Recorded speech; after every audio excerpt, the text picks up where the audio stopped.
ketemu lagi di channel Irma Safitri, channel yang membahas materi pelajaran kimia.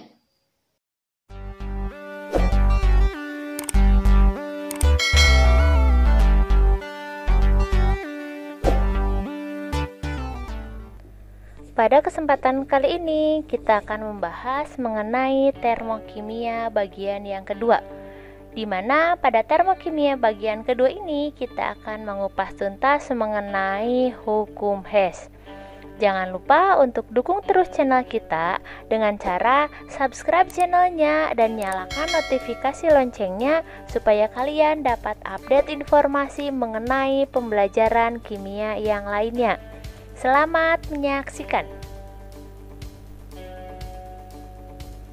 Nah, adik-adik, saya ingatkan kembali mengenai proses termokimia. Dalam termokimia, kalian pasti sudah paham ada istilah exotherm ya, di mana untuk kondisi exotherm itu adalah terjadi perpindahan kalor ya atau perpindahan panas dari sistem ke lingkungan yang akan menyebabkan suhu lingkungan akan lebih besar dibandingkan dengan suhu sistem. Inilah fenomena yang sering kita temui dalam secangkir kopi atau segelas air panas.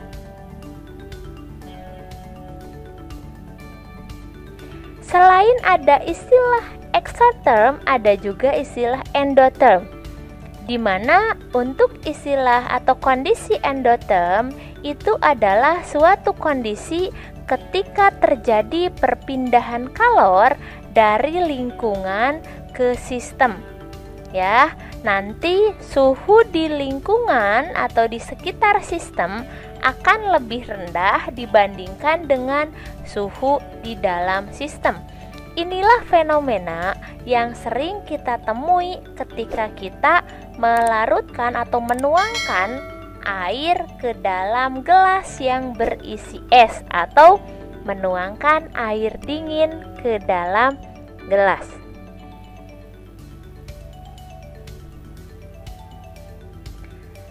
Nah, adik-adik, ini yang akan kita bahas ya, yaitu mengenai hukum Hess ya. Di mana hukum Hess adalah hukum yang digunakan untuk menentukan besarnya perubahan entalpi suatu reaksi. Ya, dalam hukum Hess, nilai perubahan entalpi bisa dinyatakan sebagai fungsi keadaan atau selanjutnya kita sebut dengan delta H. Dan menurut hukum ini, karena ada perubahan entalpi yang merupakan fungsi keadaan, maka perubahan reaksi kimia akan bernilai sama meskipun langkah-langkah yang diperlukan untuk menghasilkan hasil reaksi itu berbeda.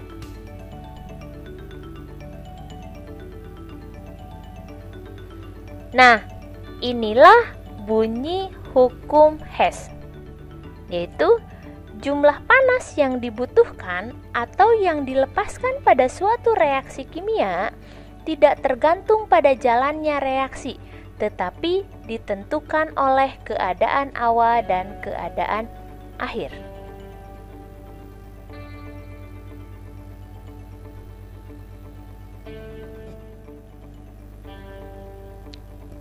Untuk penerapan hukum Hess itu sendiri,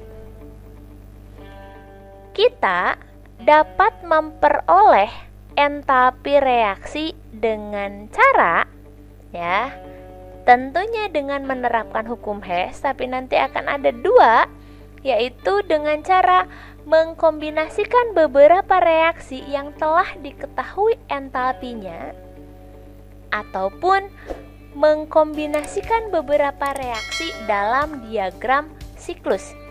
Jadi nanti adik-adik, untuk menghitung entalpi dengan hukum Hess, kita akan menemukan dua keadaan, yaitu dengan mengkombinasikan beberapa reaksi ya yang sudah diketahui entalpinya, ataupun mengkombinasikan beberapa reaksi yang juga sudah diketahui entalpinya tetapi dalam diagram siklus.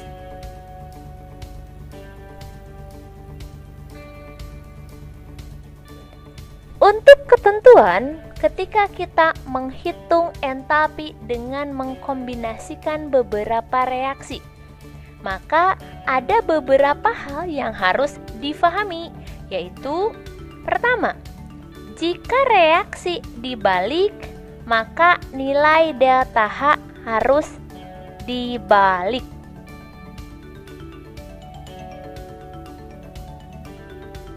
Yang kedua, jika reaksi dikalikan N, maka delta H harus dikalikan dengan N juga. Yang ketiga, jika reaksi dibagi N, maka nilai delta H dibagi dengan N. Dan yang keempat, jika reaksi dijumlah, maka nilai delta H juga harus dijumlahkan. Inilah keempat aturan ketika kita ingin mencari perubahan entalpi dengan hukum Hess. Keempat komponen ini atau keempat ketentuan ini harus benar-benar difahami supaya nanti kalian tidak salah ketika menghitung. Oke, di sini saya punya contoh soal. Diketahui diagram siklus hukum Hess dari beberapa reaksi berikut. 2C tambah O2 di kotak yang pertama, 2CO2 di kotak yang kedua, dan 2CO tambah O2 di kotak yang ketiga.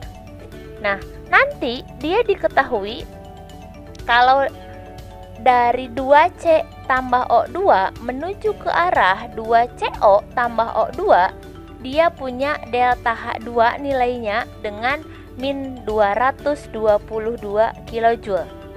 Kemudian dari 2CO2 ditambah O2 ke arah 2CO2 itu kita punya nilai delta H sama dengan min 566. Nah, di sini delta H1 atau panah ini ya, ini punya nilai X kilojoule. Pertanyaannya, tentukan berapakah entalpi yang dimiliki oleh delta H1.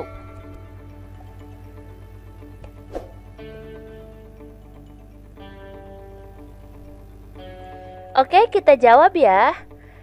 Nah, ketika kita sudah punya diagram siklus hukum Hess yang sudah kita jelaskan di awal, maka nanti menurut hukum Hess, delta H1 sama dengan delta H2 ditambah delta H3. Kenapa harus seperti itu? Ingat, patokannya adalah semua panah berawal dari kotak ini. Ya, semua panah berawal dari kotak ini dan semua panah berakhir di kotak ini, 2CO2. Ada yang memang langsung menuju CO2 dan ada yang dilewati dengan cara memutar. Ingat, dalam dalam hukum Hess, maka entalpi yang dihasilkan harus sama walaupun menempuh cara yang berbeda. Maka di sini tidak harus selalu delta H1 dan delta H2 serta delta H3 ya. Tapi yang jelas arah yang langsung maka energinya harus sama dengan arah yang memutar. Di sini ya. Maka dari situ bisa kita tuliskan kalau delta H1 sama dengan delta H2 ditambah dengan delta H3. Oke, kita masukkan angkanya. Delta H2 kita punya min 222 kJ. Sedangkan delta H3 kita punya min 566. Nah, berarti dari sini kita bisa dapatkan ya, kalau delta H1 nilainya adalah min 788 kilojoule.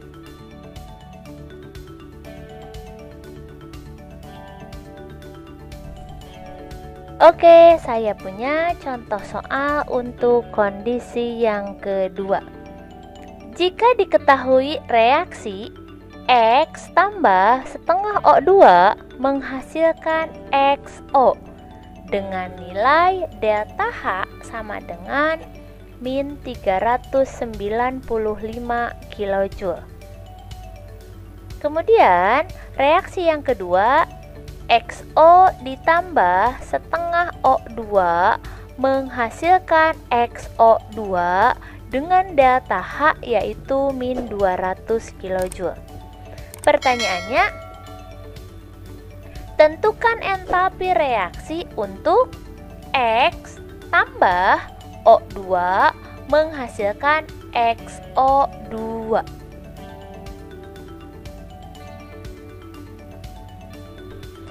Oke, kita jawab ya. Di sini dari reaksi yang sudah kita punya kan seperti ini ya. Ada 2 reaksi, 3 dengan reaksi yang ditanyakan. Ya, ingat ke ketentuan delta H. Ya, ketentuan 4 ketentuan yang harus difahami. Ya, oke sebentar. Nanti di sini kita cek dari yang di bawah garis atau dari senyawa yang ditanyakan. Cek caranya bagaimana? Kita ambil di sini X ya, adanya di sebelah kiri, yang diinginkan di sebelah kiri. Sama kan ya? Berarti reaksi pertama yaitu tetap. Tetap itu artinya tidak dibolak-balik. O, oke jangan pakai O karena kalau pakai O nanti kita pusing ya. Berarti kita pakai yang lain. Kita pakai XO2. Di reaksi kedua, XO2 di sebelah kanan. Dan yang diinginkan juga letaknya harus di sebelah kanan. Maka reaksi yang kedua juga tetap.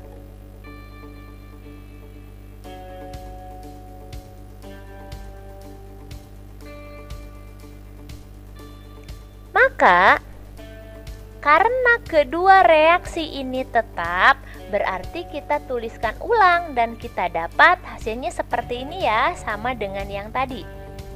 Kalau reaksinya misalkan harus dikalikan 2 ataupun dibagi 2, nanti si koefisien ini akan mengikuti jumlah n atau pengali atau pembaginya angka yang tadi ya. Nah, karena ini dia tetap, berarti saya tuliskan kembali tetap ya. Nah, loh, itu kenapa dicoret? Karena ternyata pada hasil akhir XO itu tidak diharapkan kehadirannya ya. Dan ingat, kalau dia ada unsur yang sama atau senyawa yang sama tapi dia berbeda ruas, maka bisa dicoret. Ini kita coret ya, saya kasihkan tanda silang seperti ini. Dan di hasil akhir di sini tidak ada XO. Ingat aturan atau ketentuan yang keempat, jika reaksi dijumlah maka delta H pun harus dijumlahkan. Berarti ini delta H3 sama dengan delta H1 ditambah dengan delta H2. Min 395 ditambah ya min 200 seperti itu ya. Maka nanti akan ketemu jawabannya adalah min 595 kJ. Jadi entalpi reaksi untuk X tambah O2 ya, X solid O2 gas menghasilkan XO2 gas, dia melepaskan kalor sebanyak 595 kJ.